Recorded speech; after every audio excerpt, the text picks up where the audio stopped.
So how is it going with the Good, whole man. with the COVID situation as well? Yeah, it's we started trickling back into the office, and Mhm. yeah, it's been all right. It's nice to be back in the office. Got a lot of good crew hanging out. Making it rain as usual, Mhm. which is Okay. nice. All Okay. good. Good. Good. Good. Okay. So thank you for joining. First of all, today, and this is the start of a day for us, and perhaps you are ending your Monday. Um, Yeah. but so what's been the difference? Like you mentioned, you're just getting with the office. You're going back to the office and working from the office itself. So what has Yeah. changed? Going to the office. Well, it's pretty empty.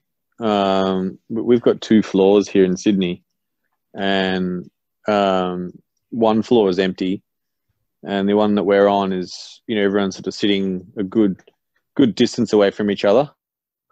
But it's just a bit. I don't know. Like, it's nice to be back because you get to talk to people, and there's a good energy to it. Mhm. And most of our other offices are still closed, Mhm. and that's kind of, it's kind of unusual, but we were already very virtual as a business. We ran a lot of the business from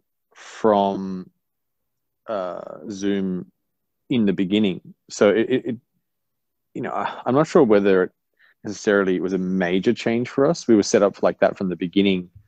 Slack, Google Docs, all the meeting rooms have video conferencing in them. It was just, that's how we began from the start. And our US business has around 70 people, and I'd say 25 of them work from the New York office, and the rest are all over the US. So, from Tennessee to California to they're everywhere.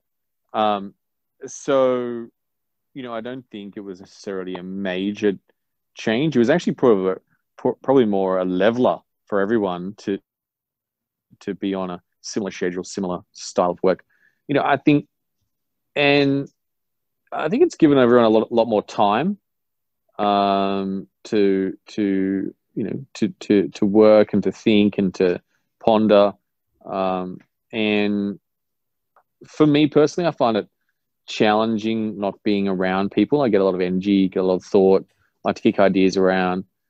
Um, I think other people who are quite introverted have enjoyed it and loved it. They're like, yes, thank you for not being interrupted and not interrupting me, and I can determine when I can be interrupted.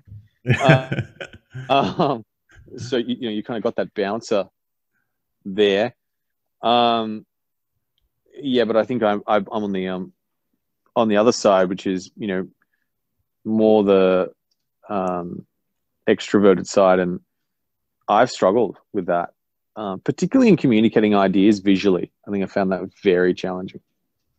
Mhm. Uh, I mean, this is difficult time. There's no doubt about that. And perhaps most of us are finding ourselves staying home and working. And, perhaps some of us, like we used to do this for quite some time. And for us, it was quite normal. But yet, finding people and meeting people and then talking through the challenges, face to face. I think that's different from trying to solve it over Zoom. Yeah. mm, Yeah. Right. 100%. Yeah. Yeah. Particularly that, I think, discovering and getting, that serendipity that you normally get at events, at just through meeting people. I think that's always been a really nice thing, but it's been very challenging in and of itself. And I think it goes back to, you kind of have these sort of unstructured hangout meetings now, where you're just sort of meeting people, inviting them along and coming to talk and hang out. And then the thing I think has gotten really big is, Twitter and LinkedIn. I think have become a lot more important from a networking and a serendipity perspective. The only other thing I think is very interesting about is, I feel like the sort of the geographic competitiveness of being in a certain location has been leveled, in that everyone's kind of on a similar playing field now. And it's something which I personally have always struggled with. Australia is a very, I'd say, not geographically dominant place to be, due to it's just in the middle of two, European time zone and the American time zone. Obviously, it's very aligned with the Asian time zone, but it's not, it's just very dislocated, and it's a long way to go to Australia from pretty much anywhere. And so I think that's kind of, that playing field's been kind of leveled to some extent. And that's an interesting dimension, which I personally have found quite good, because I'm quite used to being not in the same geography as someone else, and, dealing with that remotely, and that remoteness, and how to go about that, and how to meet people. And that probably, again, is kind of nice. But again, I think you're right. Building that connection and establishing those friendships and frameworks that ordinarily you would do in person is much harder. Right. Let's try to sort of, I would like to start from your journey as an entrepreneur.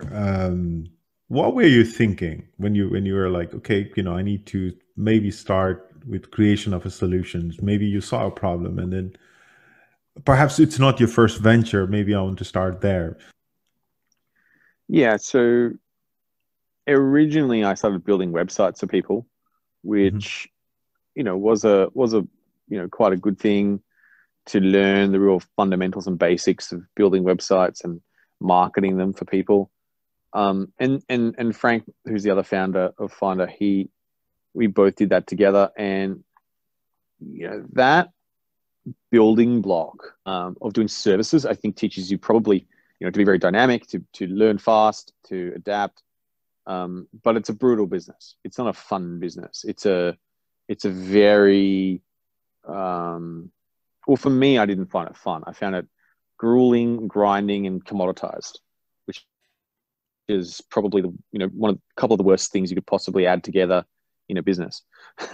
But that gave us the building blocks of pretty much telling us everything not to do.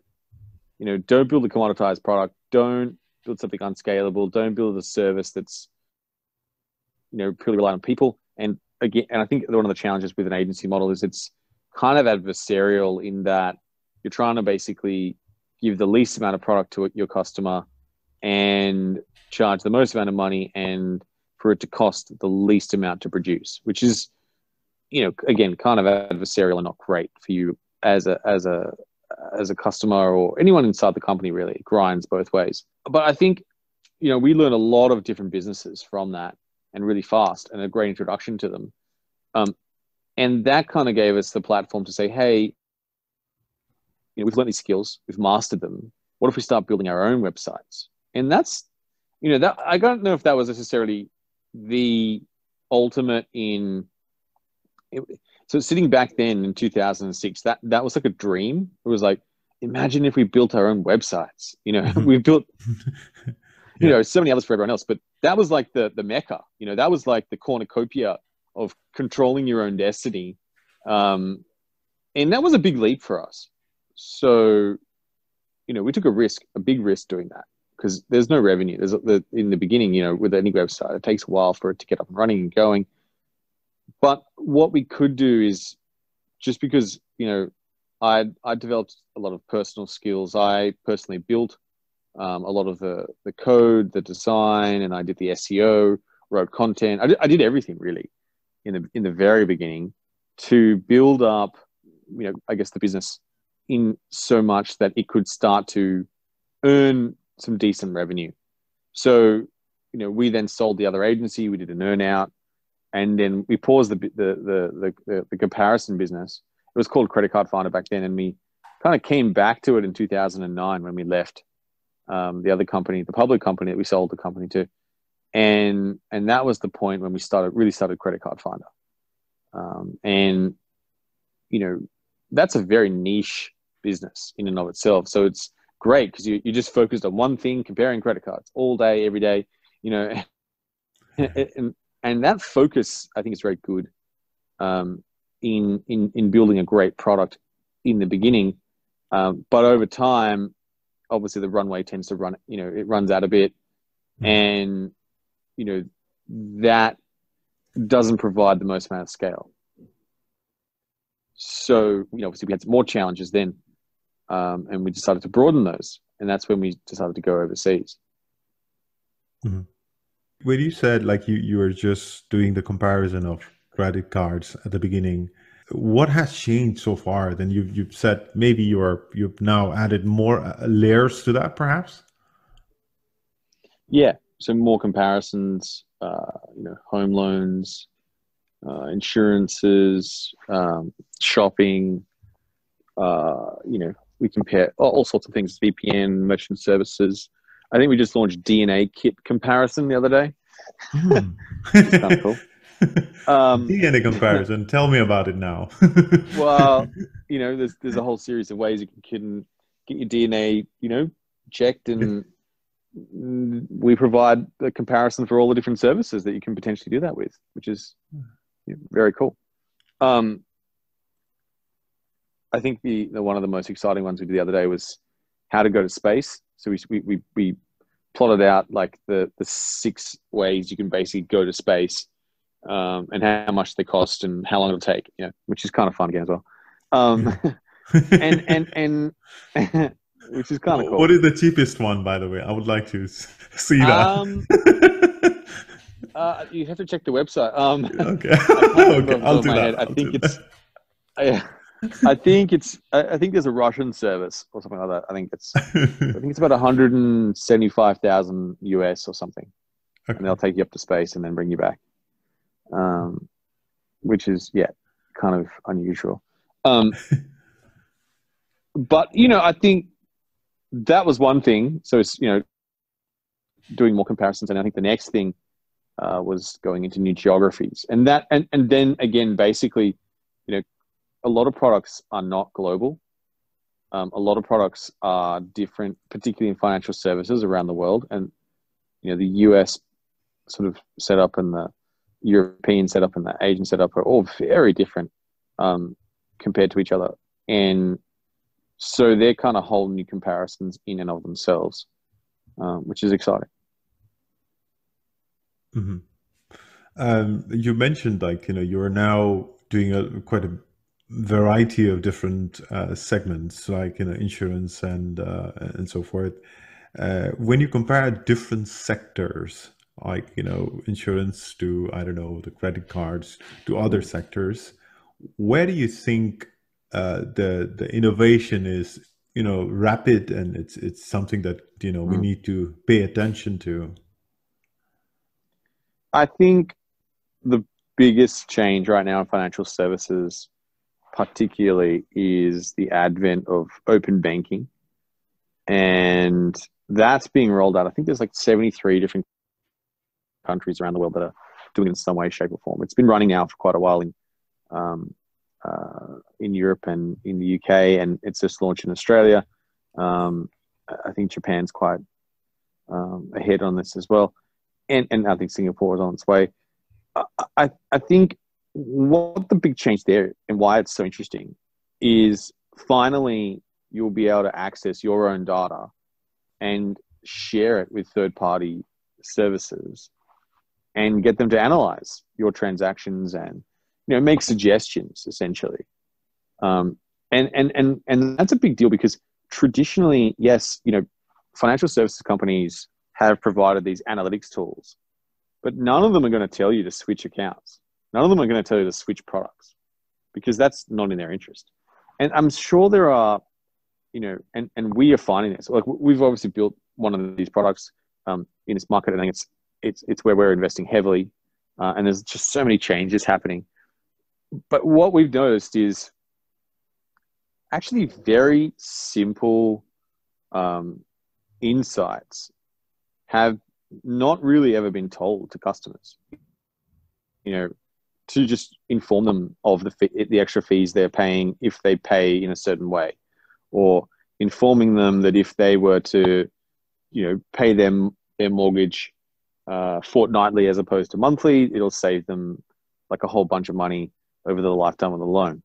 And these ideas are actually very, again, they're quite simple, but and the technology's there, and a lot of these financial companies would have had that, have those possibilities, have the opportunities there, but they're not incentivized, right? So in other words, with your money, no one's ever been technologically incentivized to go and build a product or service that is neutral, or in other words, or potentially more on the side of the customer.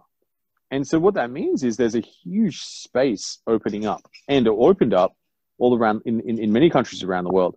I think it'll take a long time before America gets to that place. But I definitely think there are a lot of countries right now that are moving towards this and or have moved and are really rolling out some incredible stuff. Some, the UK is just ballooning with fintech companies right now. And I think it's incredible. I think it's the future. I think, we're seeing some amazing innovations in Asia right now, with payments, with wallets, digital wallets in particular, that are taking over. And, in many cases, we are seeing a lot of more digital wallets are open rather than bank accounts, because it's just faster, easier, and, it's all on your phone. And I think we're going to see that more and more. That's just the trend. People are comfortable with, not carrying cash. And right now in particular, I think there's an aversion to carrying and holding cash right now, just because of its cleanliness. It's slightly unsanitary. And this idea of moving toward digital payments, I think it's been fast forwarded. That's sort of been brought into the future. The extreme version of this is probably cryptocurrency, which again, I think is having a big boom right now and a real movement.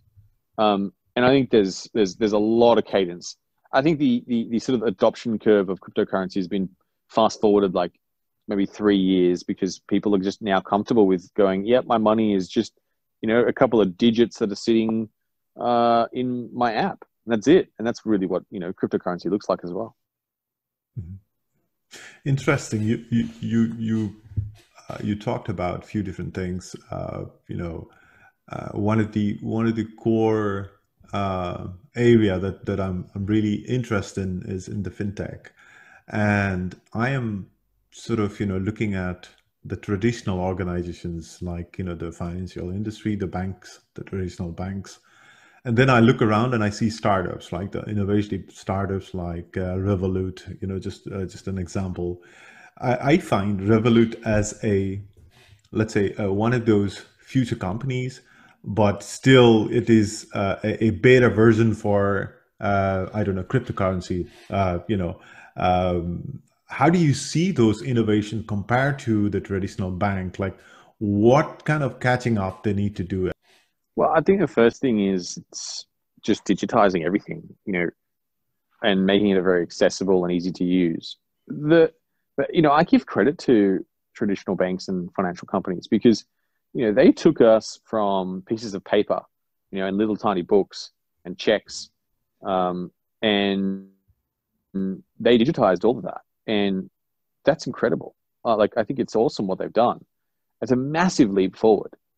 And the banks that sort of evolved faster and built better technology, got an edge, I reckon the current banks that we have today are the fintechs. They were the fintechs.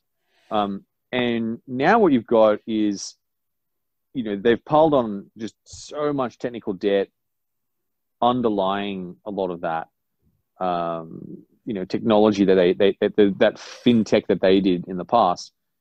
What you're seeing now is, I guess, a layer being built on top of that, or new banks opening up which don't quite have that same architecture and technical debt, and can start to move faster and start to offer different services and start to offer, I guess, a more liberated user experience. And I think that's pretty much the same thing that banks did, right? So instead of going into a branch, they built you an app. Awesome. You could do all your banking just in the same way. They enabled that with the customer. which is great. And what the digital bank is saying is like, okay, well, we've got that's sort of table stakes. We're just going to start from there. But now we're going to offer you all these other services along with it that, should be one click, that are, integrated into the one place. And you can kind of see all your banks and financial, services all in one spot. And I think the next evolution of that is, okay, let's not make it a bank. Let's just make it a third-party application. Let's just leave the bank as a bank and, obfuscate those two things and start to say, hey, let's start actually put a service layer on top of all of those services and aggregate them together and really smooth them out. I think, that's the evolution that I think cryptocurrency in particular needs. But also, most people, find it challenging when all their stuff's in different places, and we just kind of need this all aggregated together to make it a lot simpler. I think that's where the movement is. That's where the tectonic plates are really starting to change. Mm-hmm. I completely agree that, sometimes I'm talking to a lot of innovators in this space, and most of the terms that we are using is so alien to a lot of folks, like who are at the end are going to be the consumer. Perhaps we should start to talk more in a user-friendly way. Maybe we should say it would simplify the transaction, or it would do this, in a more simplistic way. Maybe that is something that we are missing at the moment. I think you're right. I think boiling things down to the simplest version that's possible. Let's take an example, right? Let's think about money transfers, and let's go back in time. Let's go back maybe 15 years, or maybe even 10 years. 2010, think about how you do a money transfer. It was quite a complicated process. Like, yep. You would go, I guess, to your bank or to a shop. Yep. A physical shop. Is that, would you say that's fair? Yeah. And, you go ahead. And then, or you would, call up a broker, I guess. And, it wasn't sort of clear where to go and what to do and the process. And now I think what we've seen is really, it's just some very simple front ends that have been stamped on the front to open up pretty much what was probably the interface that the broker or dealer at the shop or the one you called had. It was probably their interface, the exact same thing, just turned around and now given to the customer. That's probably what happened. With a few less bumps and, potholes and smoothings, and, you don't need all necessarily some of the bits and pieces. And that was really the evolution, right? It was the transition of the operator. Now the customer can actually be that operator and do it themselves at any time, anywhere they want, and with relative ease and speed. And I think that's probably one of. But what I'm trying to submit is, I agree with you. I think that simplicity, that simplifying, zoomed out and obfuscated, that's kind of what we stamped on the front of a whole lot of other services as well. Mm-hmm. Right. And how do you personally think about your own adoption as far as Bitcoin or any cryptocurrencies are concerned? Have you also tried it out, like as far as being an investor or, being a user as such? So I got very involved.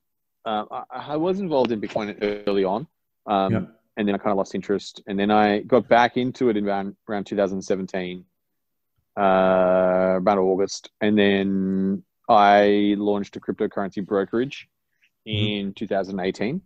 And we recently sold that to another cryptocurrency exchange. So I went very deep and down the rabbit hole of cryptocurrency. Tell me about it. And I have a feeling it was not a good ending. You know, I'm just hoping it was a good ending for you. Oh, it's great. Ah, okay. I figured out, and I have a personal position on all these things, and I sort of step through them all, and at the end of the day, I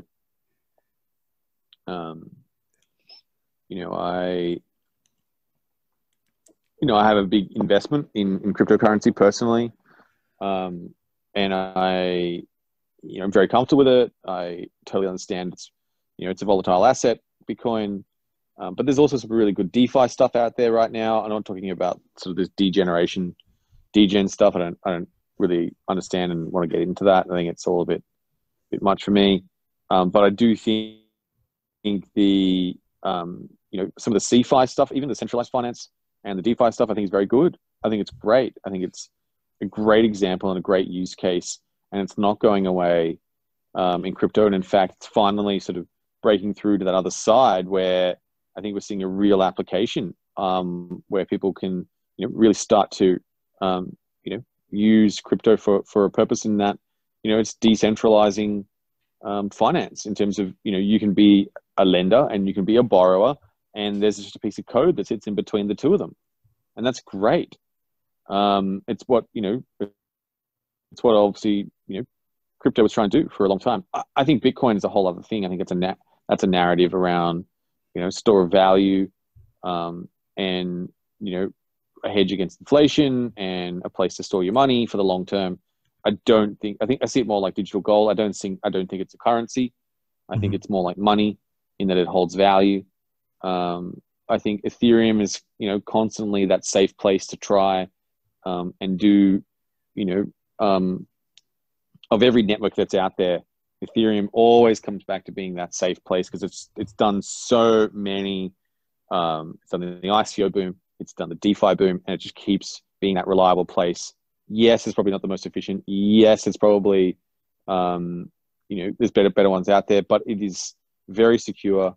It's been proven time and time again, and the longer it goes on, it's probably going to have that effect where it will probably be the eventual network that people use for smart contracts.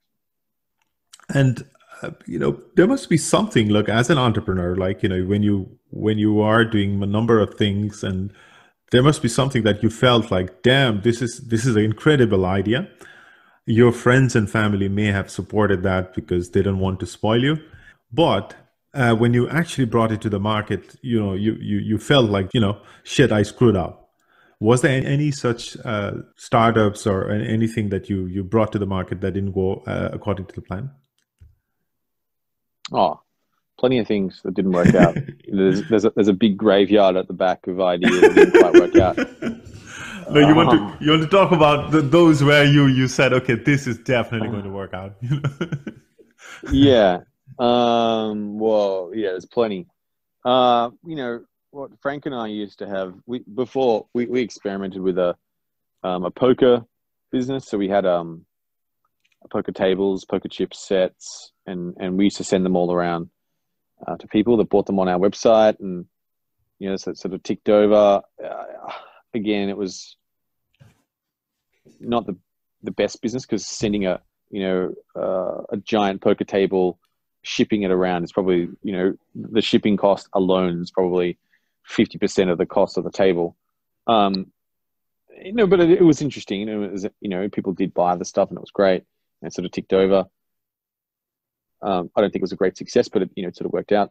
We had a website that did Sudoku. We did a website that did Mother's Day presents, and we actually, we've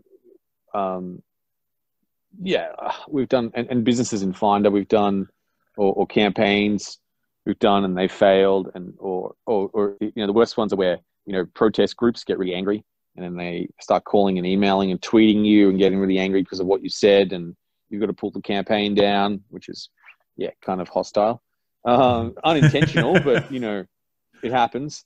I think any idea you kind of have 30% of the information, and the rest you got. I think even when you do launch it, you have very few actual comprehension of where that idea will go and how far it will take to get there. And I think Finder as a business is the same thing. You know, we just constantly reinvented what it is and how we look at it and how we present it to the world. And that, you know, that's an evolution. That's a, hey, ooh, I realized this about the customer now. Oh, wow, people, you know, these technologies are available and people like to do this. Wow, we could probably offer that as a product. And I think that's probably our way of doing things, is quite organic in that sense. And we set, you know, a very basic plan, go and do it, and then we check it out and we sort of have a new vista and we say, hey, okay, now we're here. Let's make a new plan. And that's sort of, you know, how we kind of go about things. And then we've kind of now set some big sort of 5-year goals and where we're trying to get to and what we're trying to do. And that's really exciting. That, you know, we have a good clarity on, you know, worldwide where we want to go and what we want to do. And that's a nice feeling, as opposed to that wandering, kind of aimless, lost, experimenting, which is fun. And I love experimenting. I love testing things out. But that level of uncertainty, a lot of other people don't like that. And you can't plan as well, and you can't, you know, get speed and efficiency because you kind of stop starting and pivoting continuously. And in spite of the present challenges, how do you see your own plan now? And maybe along the way, you may need to adapt a little bit towards how you offer services to your client. Is that something already in your mind? So I think not really. I think people have been using us. You know, obviously we're mainly just a website and now an app that sits on your phone, and it's very intimate. It's a very private and personal experience using Finder for people. And it always has been and always will be. I just think we're becoming closer to the customer, understanding them and helping them and sharing better insights and better ideas than we were before. I think our plan remains the same. And I think, you know, our customers are expecting and working with us in the same way. I think the difference probably is there's probably more people online now. There's more people concerned about their finances, and there's more people, you know, looking to save money, which is great. You know, what we've been trying to do for a long time is now kind of the order of the day, and that wasn't the case, I think, in the past, but now it is. If you are using your businesses, you know, 100% online, then, you know, it fundamentally doesn't change much. Maybe sometimes, like you said, you know, people are more connected to the internet now, and it means they're more worried about the finance and the limited availability of the fund, you know, accessible to them. You know, perhaps that's going to be more interesting with the way people use your applications. Totally, 100% agree. And let's talk about your own office. Like in the earlier conversation, you said like you like the fact that, you know, you're back into the office, and maybe it's not 100%, but still you have people now around. And when we talk about people, you know, when you talk about your own company culture overall, how do you explain your company culture to the rest of the world? Well, I think a lot of the feeling at Finder is about achievement and outcome, personal growth and success. And I think that sort of that's the kernel, right? That's where it begins. And there are a lot of very smart and motivated and people at Finder. They are, you know, it's a very high bar to get in. There's a lot of interviews, a lot of testing that's done. But when you're around a lot of other high flying and, you know, top performing people, you step up as well. So you feel compelled and you enjoy that feeling of stepping up. And I think that's what people enjoy about the business. They like that feeling of being around high performing people. I think there's a very so our second value at Finder is to be straight up. And what that means is we just tell it as it is. You know, everyone tells each other, they give feedback, and you've got to learn to receive feedback as well. But, you know, it's just straight to the point. And I think that removes a lot of the bigger business, political stuff. There's just a lot less of that, because everyone just tells it straight. The other thing, we have our third value at Finder is go live, and we just have this bias to putting things live on the internet. People love to launch things at Finder.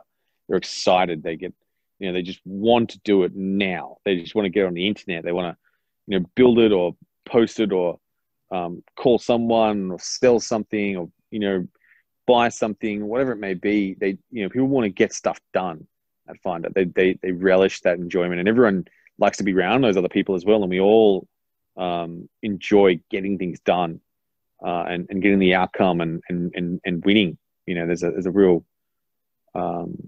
feeling around that. There's a currency in the office and in the company around celebrating wins, and obviously highlighting challenges as well. Like, when people highlight and say, "Hey, can I get some help? I need to rally towards this." People will come to your aid because they want to help. That's our first value, which is one crew. Everyone's only on one team here. There is only one crew. And if there's a hole in the boat, it's everyone's problems, right? And that's, I think, because the founders are still very much in the business. They're not, operational, but we've chosen other leaders that are very driven and share those values as well. And I think that has cascaded on and on within the company. The founders are very visible. We all sit together. There's no offices. Everyone sits together. And I think it's just, people pick it up from what you do. They just watch and they listen and they judge based on what you do. And the things that you do kind of, I guess, set the tone, set the standard of what's acceptable. And other people follow that. They enjoy that. They like that. When it is good, obviously, and when it's aligned. And I think we're very upfront about our values. And when people aren't aligned to those values, then culturally we, no matter how good you are, if you don't align to our values, and we're just not prepared to work with people like that. We just want to work with people who are aligned to our values. And that's a very hard line in Finder, and that's what I think keeps the culture in a really good place.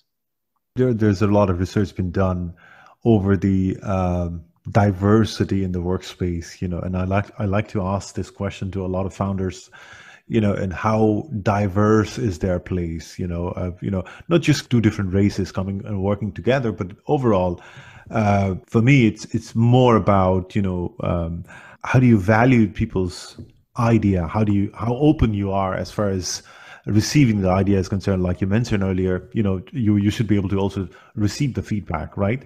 And I want to sort of lean more towards the diversity, but it's an extension of the same question. How diverse is your place? If you are to sort of think about, and if you look around the people you are working with. So I think Finder is I'd say quite an eclectic group of people. Why would you say that? Different. It's just I think it probably comes from I think there's a good couple of shared values, hard work, striving to win, being great. That's sort of, I think everyone shares those feelings. But then on top of that, doing it in a kind of a cool way and in your way, and all ideas being welcome, and a real divergence and an acceptance, and I think that being that straight up value, and that builds that environment where you can be vulnerable, you can state your ideas. People challenge me openly in all sorts of forums, and I have no problems with that at all. I enjoy it. Bring it on. And I encourage it. And I openly say, this is a debate, and you can go against me in your views, and I'm going to share my views, but we're going to have an open debate, and that's fine.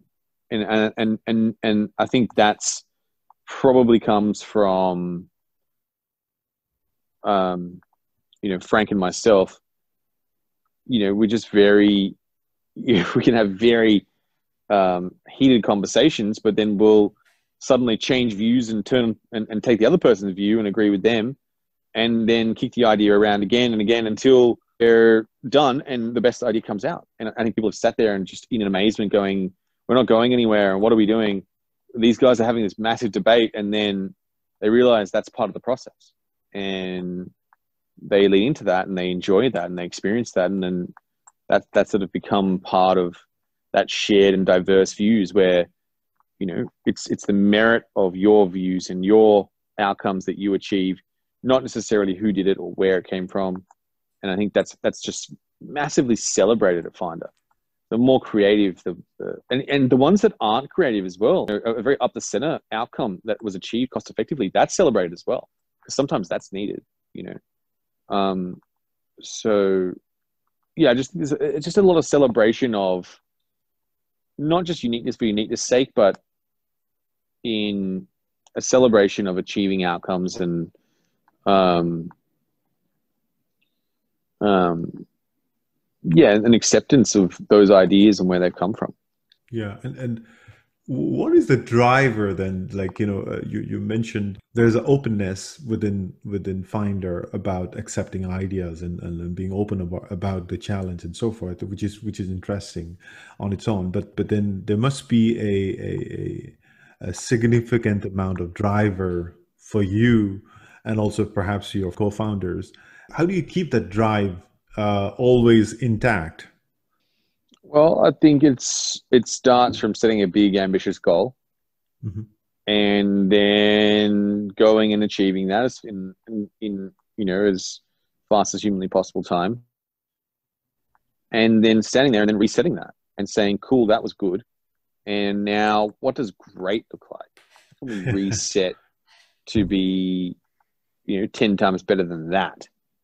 And let's imagine a world where that existed, and what does that look like, and what will that need?" And when we normally sit there and look at that, we go, we just have no idea how that's even possible. But, you know, we sort of turn it around and go, okay, breaking that down, what would be required, what is needed in order to do this, and how do we get from here to there?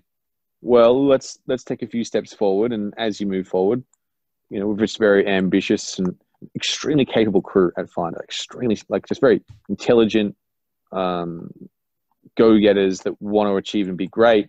And I think because of that, you know, you put those kind of people together and you give them a great mission, they go and solve those problems. They figure it out.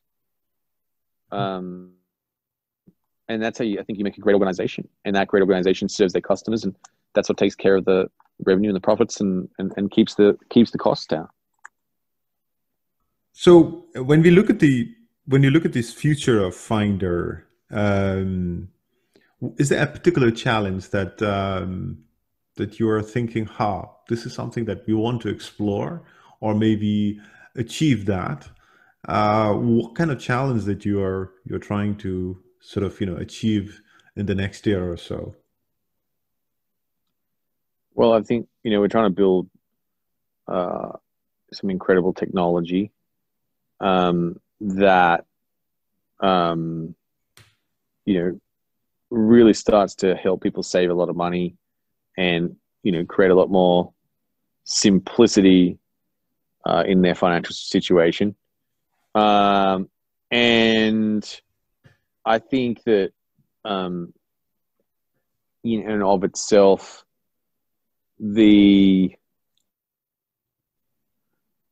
I guess the core business, it just needs to scale more. It needs to become more efficient. And that's a different problem that, you know, normally in a startup, you really work on effectiveness. And what we've now been focused on is efficiency. So how do we get really efficient? That's new, right, for us. I know it sounds unusual. And that comes with hardening systems and tightening processes and, you know, trying to automate things as much as possible. And that's sort of, you know, again, a major focus. Then I think, you know, always you're looking at growth, right? Everyone's always focused on growth. Like, how do you keep growing? How do you keep serving more customers and delivering this great service to them in so many different ways and geographies and overcoming those challenges? I think that's sort of where we're at. I definitely think the market's unusual right now. Everyone's a bit pensive. Everyone's a bit unsure of where it's going to go and what's going to happen. So, you know, we're kind of Everyone's taking small steps from here and trying to figure out where to go from here and what is next. Not the easiest thing to do, but I just think there are bets to be placed and people to bring on, and they'll have ideas as well. And yeah, it's kind of a bit different these days when you're sort of in a scaled sense. Mm-hmm. You have to find great people that can build businesses, and I think that's the challenge.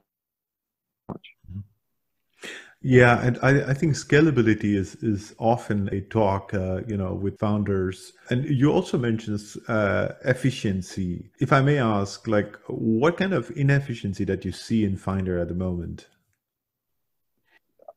Collecting money, sending out invoices from start to finish is just, it's just the core process. The core system is just not super efficient. And it's not nothing fancy. It's just doing what we do and just doing it more efficiently. And that's there's not much. It's just simple stuff, really. All right. Fred, it was wonderful talking to you, by the way, and you were quite knowledgeable in different sectors, especially the ones that I am also curious about. So I'm definitely looking forward to seeing Finder doing awesome things in the future as well. I will be checking out Finder every now and then just to see how things are moving forward. Yeah, and thank you for joining this session. Awesome. It was great. Thank you so much as well.